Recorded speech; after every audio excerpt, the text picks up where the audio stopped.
What's up, you guys? Cody Steck, your Utah realtor, back with another video. Today we're looking at another house that can be used with the possibility of doing house hacking. Now, the concept of house hacking is basically just renting out part of the house, whether in the form of getting roommates or renting out the basement, or maybe you buy a duplex and rent out one side while you live in the other.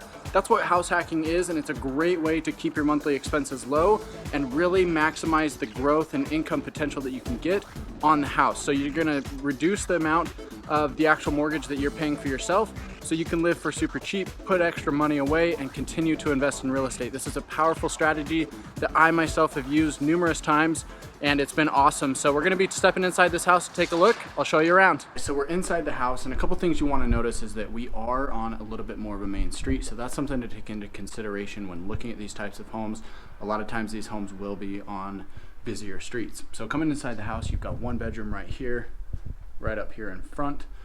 And I'm just gonna give you a quick tour of the house, kind of show you what it looks like. We've got the living room here, really nice open space, kitchen back here through the back. And coming over here, give you a look into the living room and the kitchen here behind me. And what we're gonna do, we're gonna break down all the numbers on this house. We'll look at what it would rent for, what you should look for when looking for a house hack, how to run the numbers, how to make sure it's a good investment after you move out, and make sure that it's something that you want to do. So bedroom here, pretty standard. You've got a couple closets. You've got bathroom here and another bedroom here. So coming down the stairs, I'll just give you a quick tour.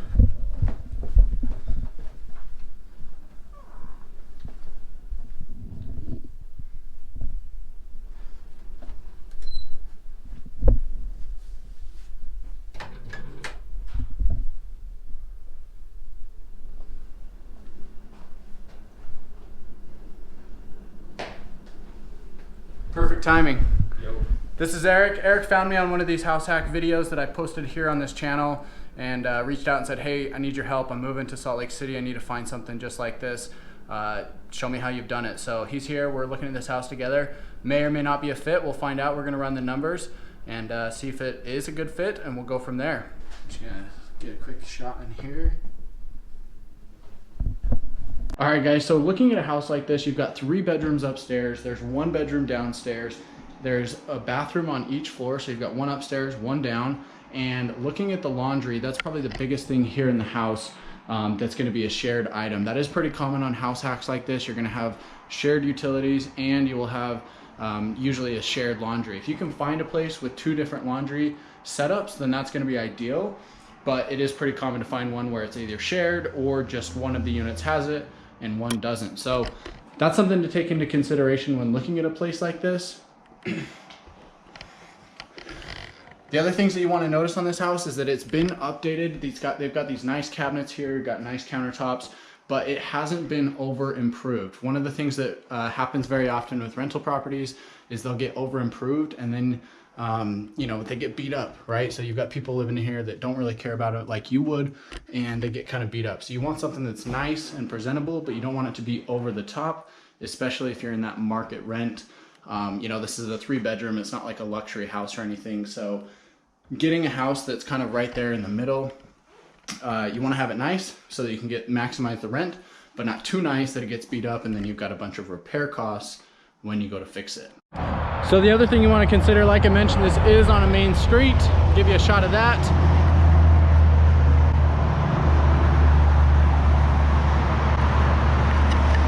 And one more thing that I want to point out before we run the numbers on this house particularly is the driveway here.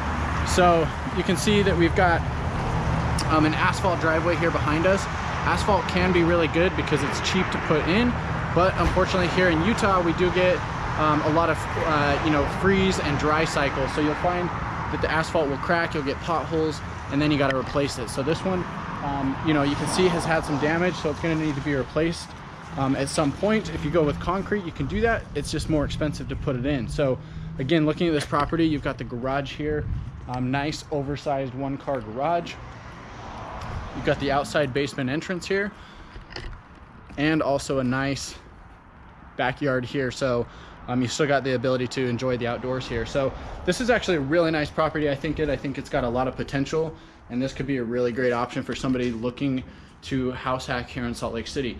I'm gonna take you guys back to the office. We're gonna run the numbers, talk a little bit more about what you should look at when considering a house hack, and see if it makes sense. And if you guys are thinking about making a move to Salt Lake City, and this is something that you wanna do, you wanna reduce your living expenses, you wanna be able to live for cheap, this is something that I would recommend doing. Get in touch with me, call me, text me, email me, just get a hold of me any way you need to. As always, my information's here on the screen.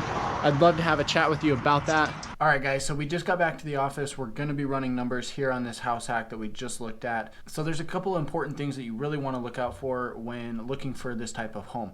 You're gonna be living in the home, so you wanna make sure that it's something that's gonna work for you individually. So whether it's just you as a single person or you've got a family, you need to find something that's gonna work for your needs. Everybody's a little bit different in what they look for. Everybody's gonna have different things that they need or really don't care about. So making sure that the property has whatever those things are that you just can't live without is going to be your very first priority. So the second thing you're looking for is you're looking for a house that can produce good numbers and has good rentability.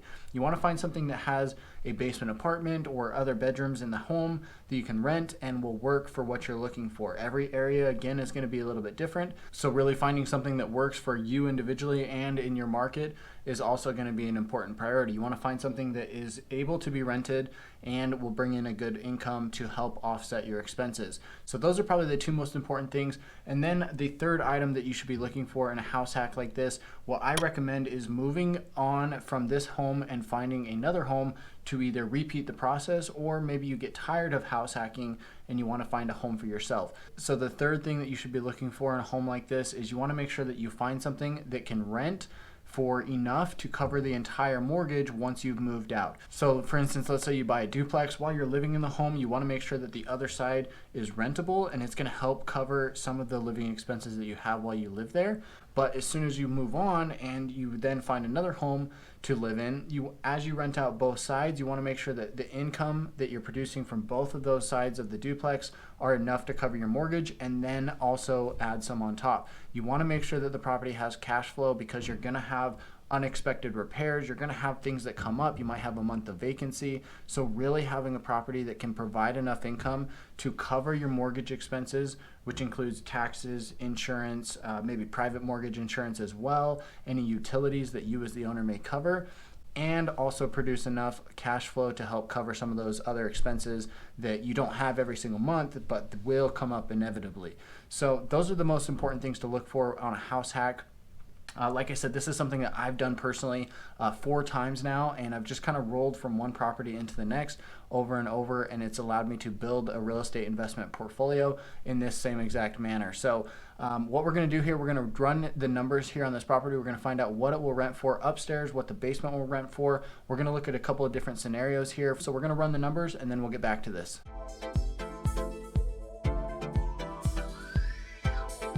All right, so I'm running some numbers here on this rental property, and we're looking at rental situations for a couple of different ideas. So we're looking at what will the upstairs rent as a single unit to a long-term tenant. We pulled up some comparables, and they're ranging from anywhere from about $1,400 all the way up to about $1,600 for this type of home. And the easiest way to find these rental comparables is basically just to go on a site like Zillow or KSL if you're here local in Utah, and just find exactly what is available for rent that is similar, right? So we're looking at a 3-bedroom, 1-bath unit.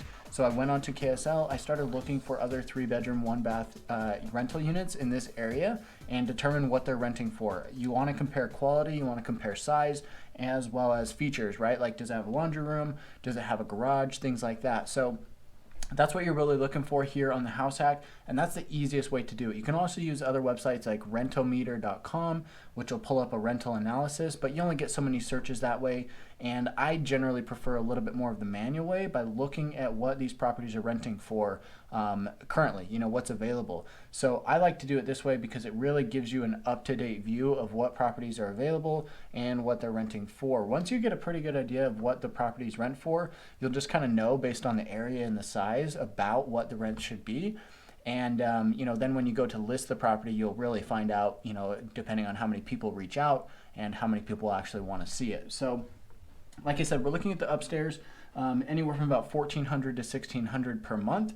We're also looking at the downstairs, what the basement would rent for. It's a 1-bedroom basement, 1 bath, and it's looking at a rent for about $875 all the way up to maybe $1,000 per month. You know, the thing about basements is it really comes down to what do they have to offer, how much light is there, how much space is there, what features do they have access to off-street parking, the laundry room, things like that. So I think in this particular instance it'd be closer to about $950, maybe $1,000 per month, because it's a pretty nice basement. It's got a huge living room, nice kitchen. It does have access to the laundry room. The bedroom is nice. It feels really spacious. There's even a little space for a dining room. And you know, the only weird part about the basement would be the bathroom. So it may be an issue for some people. Other people, they won't even blink at it. So the other situations we're looking at is renting by the bedroom. Now, this is something that it doesn't fit for everybody, but it can be something to make a little bit more money rather than renting by, you know, renting the whole unit as a whole. So if we rented it by the bedroom for the upstairs, you're looking at getting about anywhere from $550 to $700 per month. I think we'd probably be right there in the middle, about $600 per month. So 3 bedrooms, that could bring in, you know, $1,800 of rent if you do it by the bedroom. The things to consider there is you're going to have more turnover, typically because you've got 3 people who are moving in or out at different times. You've also got 3 random people that need to learn to live together. So, you know, hopefully you don't have problems with the people living there. Hopefully they're all, you know, nice, upstanding citizens and respect each other. So just some things to consider there. If you're going by the bedroom, you can get a little bit more rent, but you're also facing the possibility of you know, some of those other problems. The last form of rental income that we're considering for this type of house hack is doing Airbnb. So Airbnb is not a bad option. There are city regulations and stuff that you need to kind of look into. But if you do decide to do Airbnb and that's the route you want to go, it can be a great method for producing some extra income. Again, the income can be even higher. I would estimate if you rented it by the room, you know, kind of in a hostel style environment, you could get about $30 to $35 per night times 3 rooms. That'd be almost $100 per night, assuming that you're full, you know, 20 nights out of the month. That brings in almost $2,000 worth of income. Again, you do have the benefit of creating more income, but you're going to have higher turnover because you're cleaning the unit every couple of days or a week. You know, sometimes people will stay for a month or something, but you do get higher turnover like that. You have to furnish the place.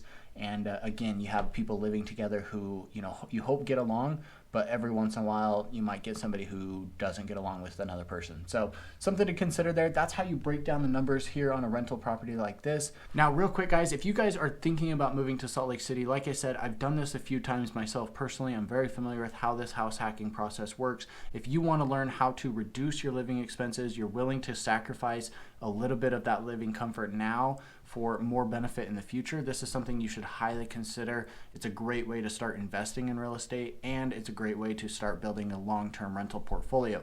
So get in touch with me if you are considering something like this, or if you're even just considering moving to Salt Lake City. I'd love to hear from you. I love it when you guys reach out, so make sure to get in touch with me, call me, text me, email me, just get a hold of me any way that you need to so we can have a chat about the type of home and type of lifestyle you're looking for. This is by all means not a fit for everybody, but if you are considering just moving here at all, you want to make sure you've got somebody who's local here, you know, boots on the ground that can help you make that decision of where to live, what type of home, and kind of what to expect when moving here. So anyways, guys, I hope this was helpful for you. If it was, give me a thumbs up here on the video to let me know that you liked this content. It helps me know what type of content to continue putting out here on the channel. Also, please consider subscribing to the channel if you haven't already done so. If you want to learn more about what it's like to live here in Salt Lake City, that's absolutely the best way to do it. Click that button down below and then click that bell so you get notified when I release new videos just like this one, and I'll see you in the next one.